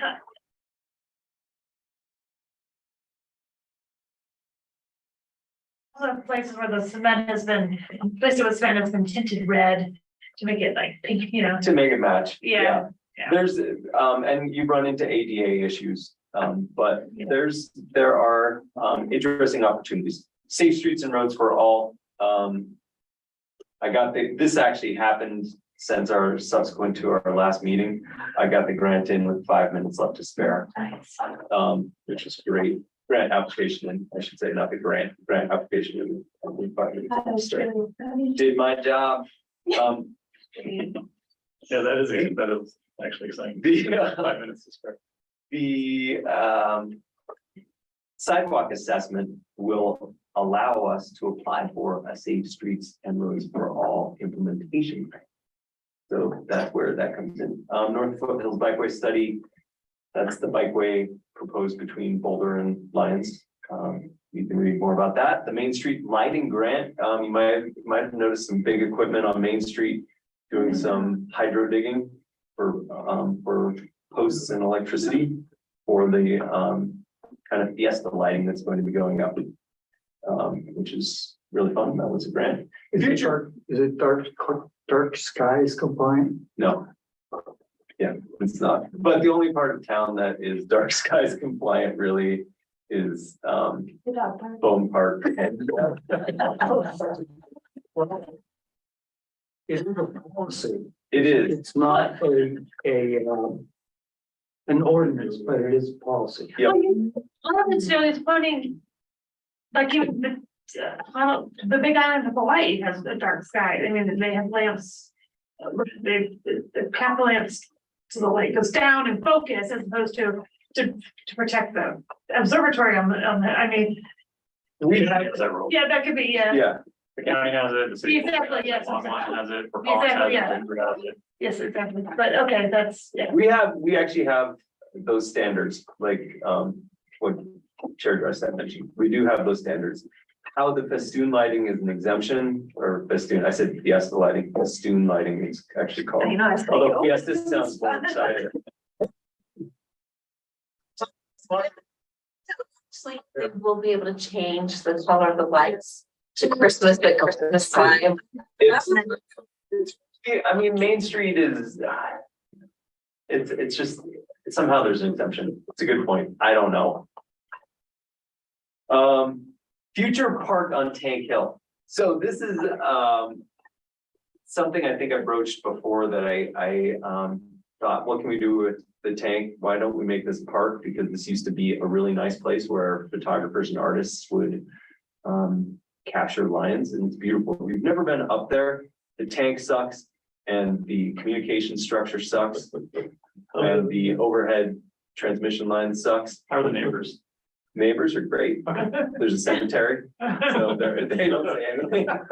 So it's a 360 view, literally from the top of Tank Hill, you have a 360 view. If you've never been there, please go. So I had this idea, so we broached it with UCD, their engineering team, and we had some senior designs engineer kids come up and talk to us on Friday about potentially how do we engineer this into a park? So not getting into like the landscape architecture sort of aspect of it, but just more like how do we make this real with all the stuff that's here? So it's great.